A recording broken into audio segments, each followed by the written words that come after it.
Tidligere der har vi set på Dansk Husflidsselskab træting og træmodeller gennem tiderne. Og i dag der vil vi prøve at se på nogle møblementer, som de også har interesseret sig for. Det er klart, at i starten af selskabets historie, der var det de praktiske ting, som folk havde brug for på landet.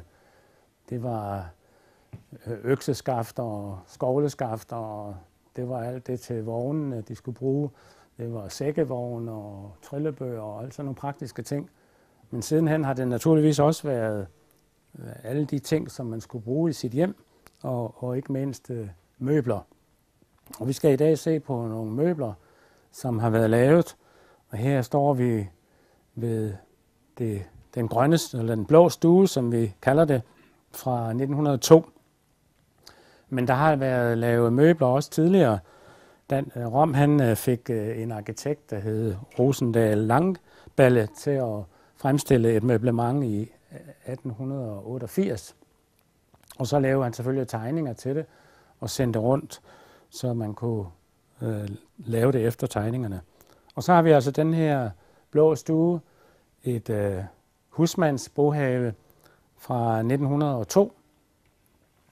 Der fandt selskabet, at man skulle udskrive en konkurrence for at lave sådan et bohave. Og det måtte meget gerne være nogle ting, som var rimelig enkle og ukomplicerede at lave, så husflidsfolk med lidt snilde, de kunne fremstille det selv. Og man taler udtrykkeligt om et husmands hjem, fordi bønderne og dem, der havde lidt mere på kistebunden, de kunne jo få råd til at købe det selv, hvorimod husmændene, de kunne lave det selv for at spare nogle penge. Og det er altså fra 1902 med en arkitektkonkurrence, som blev vundet af en snedkermester, der hed A.C. Mørk. Og det er altså det, vi står med her i dag. Det skal vi lige se på om lidt. Men jeg har lyst til at nævne et par andre møblementer fra tiderne. 1910, der blev der lavet et bohave. Det var Jens Møller Jensen, som var kunstmaler og var leder af skolen for kunsthåndværk i København. Han lavede et bohave. Og så var der i øvrigt den store udstilling på Bellerhøj, landbrugsudstillingen derinde, hvor selskabet var repræsenteret også med nogle tekstiler, men også med et møblement til et værelse, med forskellige ting til et værelse.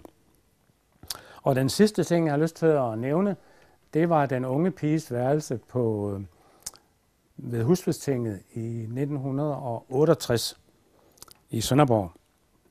Der lavede man et møblement, som var tegnet af arkitekt Berndt, og det var lavet af maskinhøvlet træ, og det blev samlet med messingskruer. Så der må man sige, at der var det virkelig noget, som alle gør-det-selv-folk kunne lave. Og jeg kan huske, at arkitekt Berndt, han fortalte om, hvordan han havde været i Amerika og se, hvordan hele gør-det-selv-bevægelsen rullede over der. Så det skulle man altså også prøve her i Danmark. Jeg var selv i Sønderborg dengang i 68. Det var starten på min husflidskarriere, hvor der var vildt oprør over, at man kunne finde på at lave noget af maskinhøvlet træ, og så ovenikøbet bare samle det med nogle messingskruer. Men den unge piges værelse blev vist frem som en moderne ting, som var enkel og let at lave. Det må man i hvert fald sige. Men tilbage til tegningerne her. Der var givet et konkret oplæg fra selskabets side til arkitektkonkurrencen. Det var 14 forskellige ting, som var beskrevet, som de skulle lave. Og her har vi dem alle sammen. Her har vi først møblementet, som vi står ved her, med skabet og urklokken og amagerhylden og bord og 2 stole og en bænk.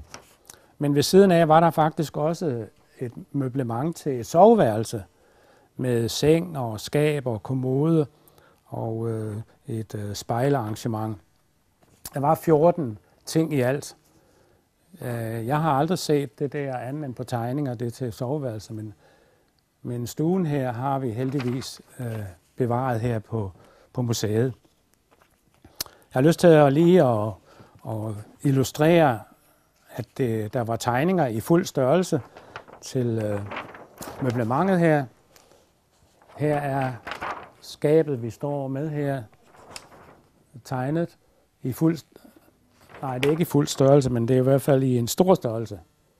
Men hvor slår det i stor størrelse med? Jo, det passer vel egentlig ikke herover. Jeg tror, at detaljerne herover er i fuld størrelse. Men sådan nogle tegninger kunne man altså købe fra selskabet. Der er ovenikøbet et eksemplar her, hvor alle tegningerne er i den her pose. Tegninger til husmandsbohavet, præmieret af Dansk Husmandsselskab. Udover at det var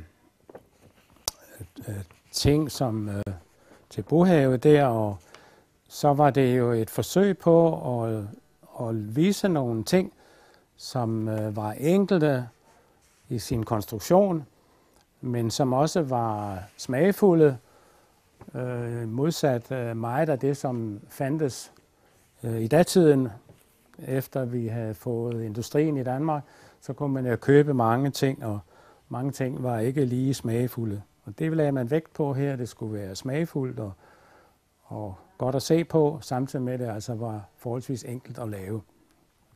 Og vi kan se her, hvis vi ser på skabet for eksempel, så er der jo nogle rosetter her, af 2 her, og der er på amagerhylden og på urklokken er der også nogle rosetter. Og der var det ovenikøbet sådan, at her var lavet farveforslag til rosetterne. Så, og det ses jo tydeligt her, at der er farver på. Og der er nogle detaljer her fra en af samlingerne. Så det fulgte altså med tegninger og farveforslag. Men skal vi kigge på de enkelte ting, så har vi som sagt skabet her. Der er et par låger her, så der er en lille hylde herinde. Og der er en skuffe. Og der er et lille skab for neden her.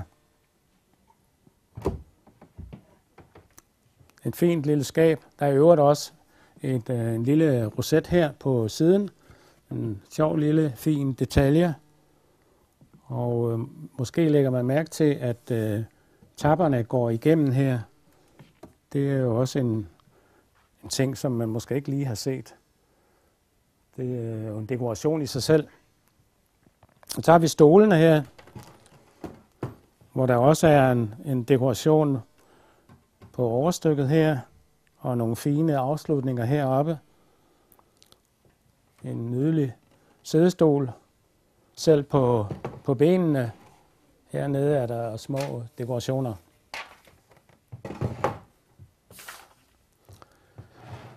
Bordet her har klapper i begge ender, så man kunne forlænge det lidt. Det er jo en fin lille ting. Det har også nogle dekorationer på tværstykket dernede. Og hvis vi går længere over her, så har vi så over i hjørnet har vi en form for Bornholmer-ur, i hvert fald en urklokke med dekorationer på. Og så har vi bænken her. Der er faktisk også nogle dekorationer, hvis man ellers kan se det. Man måske se det herovre. En dekoration dernede.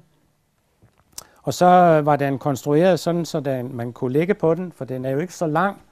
Men her er der en funktion, hvor man kan lægge endestykket ned, så man på den måde kunne få en seng ud af det.